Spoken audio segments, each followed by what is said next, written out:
यशवंत जी, आपने अपनी नई राजनीतिक पारी पारी की शुरुआत टीएमसी के साथ की है। ऐसे समय में जब वो पूर्ण विश्वास के साथ कहते थे, वो से मतलब है मेरा भारतीय जनता पार्टी की अब की बार 200 पार, लेकिन वो तो 100 का आंकड़ा भी नहीं छू सके और टीएमसी पिछले नंबर्स को भी पार कर गई। तो क्या बढ़े हुए जो टीएमसी के नंबर हैं वो आपके वहां जाने से आए, आपके मार्गदर्शन से आए, आपकी रणनीति से आए? नहीं, मैं ऐसा कोई क्लेम नहीं करूंगा। ये चुनाव ममता बनर्जी ने लड़ा, हम सब लोग उनके सहयोग में थे और उनकी जो छवि थी वही काम आई। इन्होंने प्रयास बहुत किया वहां जाकर, प्रधानमंत्री जी ने और गृह मंत्री जी ने और बीजेपी के अन्य नेताओं ने, लेकिन उसका आप जानते हैं, देख रहे हैं कि उसका जो वहां की जनता थी पश्चिम बंगाल की, उसके मन के ऊपर इसका कोई असर नहीं पड़ा। बल्कि लोग उनसे बहुत नाराज हुए कि हर मीटिंग में, पब्लिक मीटिंग में वो आकर दीदी वो दीदी बोलते थे और समझते थे कि बड़ा भारी वो इम्प्रेशन क्रिएट कर रहे हैं लोगों के ऊपर।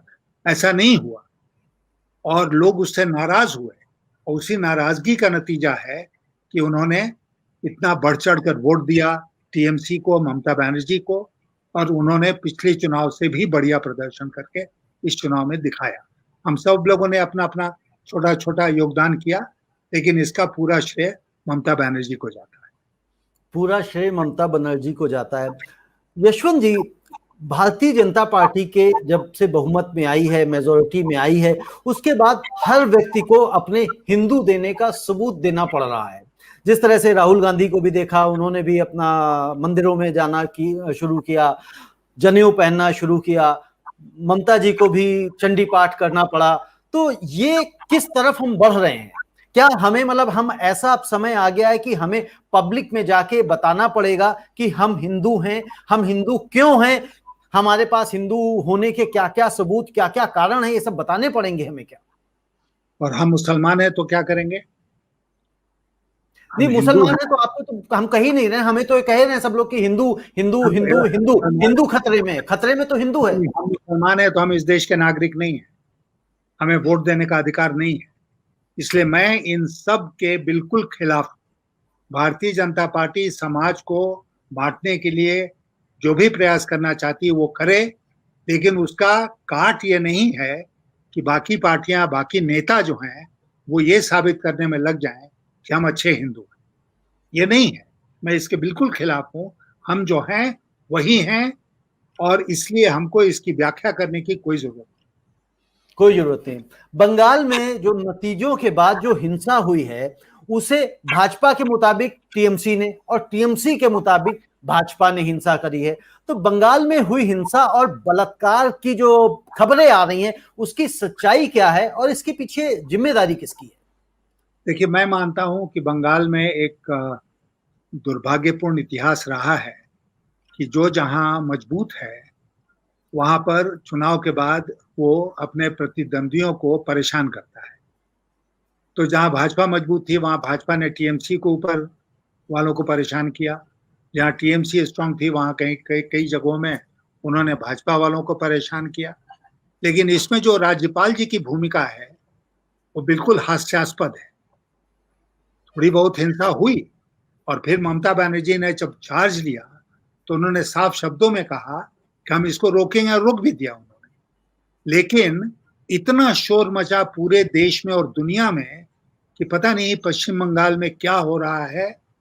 और माननीय हमारे राज्यपाल महोदय जो वहां के हैं, धनखड़ जी, उन्होंने तो हद ही कर दी। संविधान की सारी सीमाओं को पार करके वो इसके बारे में बात करते रहे और अब वो जा रहे हैं उन क्षेत्रों में जहां पर कि वो समझते हैं इस प्रकार की का वायलेंस हुआ। और जाहिर है कि वो भाजपा, उस तरह के क्षेत्र हैं जहां भाजपा के ऊपर हो सकता है, भाजपा वालों के ऊपर कुछ हिंसा हुई हो। वो असम भी जाना चाहते हैं कि कहने इस बात की पुष्टि करने के लिए कि बंगाल के लोग असम भाग। तो ये दुष्प्रचार है, बहुत हद तक बड़ी संख्या में दुष्प्रचार है। और मैंने एक जगह कहा है ट्वीट करके कि ममता बनर्जी को बिल्कुल सावधान रहना चाहिए, क्योंकि इतनी बड़ी जीत होने के बाद भी भारत सरकार और भारतीय जनता पार्टी उनको चैन से बैठने नहीं देगी। वो कुछ न कुछ परेशान करने के लिए उनको करती रहेगी, ताकि उनका ध्यान विकास की ओर और कल्याण की ओर नहीं जाए। यशवंत जी, जो आपने बात कही कि विपक्ष में जो नंबर से लेके आए हैं, तो 3 सीटों से 77 सीटों पे पहुंचना, ये भी एक तरह से कामयाबी तो कही जाएगी ना? बिल्कुल, बिल्कुल, मैं इसको बहुत बड़ी कामयाबी मानता हूं कि 3 से वो 77 पर पहुंच गए 5 साल के अंतराल के बाद। और कांग्रेस पार्टी और लेफ्ट वहां खत्म हो गई, उनको एक सीट भी नहीं मिला। और भारतीय जनता पार्टी आज मुख्य विपक्षी दल की भूमिका में वहां पर है।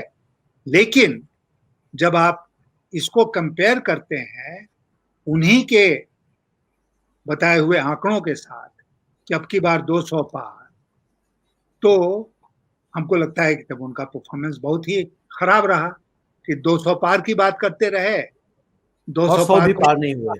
बनर्जी पहुंची, नारा दिया उन्होंने 2 मई दीदी गई, तो 2 मई दीदी मजबूती के साथ आई। तो इसलिए ये जो मैं बार बार आपको कह रहा हूं कि हम बहुत जल्दी उत्सव मनाने लगते हैं, हम बहुत जल्दी दावा पेश करने लगते हैं कि ऐसा कर देंगे वैसा कर देंगे, जबकि भारत सरकार के पास न केवल पॉलिटिकल एक्टिविस्ट जो उनकी पार्टी के थे उनकी सूचना आती थी, बल्कि जो सरकार की एजेंसीज हैं, खास करके फील्ड में इंटेलिजेंस ब्यूरो के जो लोग हैं, वो भी अपनी रिपोर्ट देते होंगे। और मैं मानता हूं कि वो रिपोर्ट सही होते होंगे, लेकिन उन्होंने उन रिपोर्ट्स को दरकिनार किया और जानते हुए कि वो हार रहे हैं, वो दावा ठोकते रहे कि अब की बार 200 पार।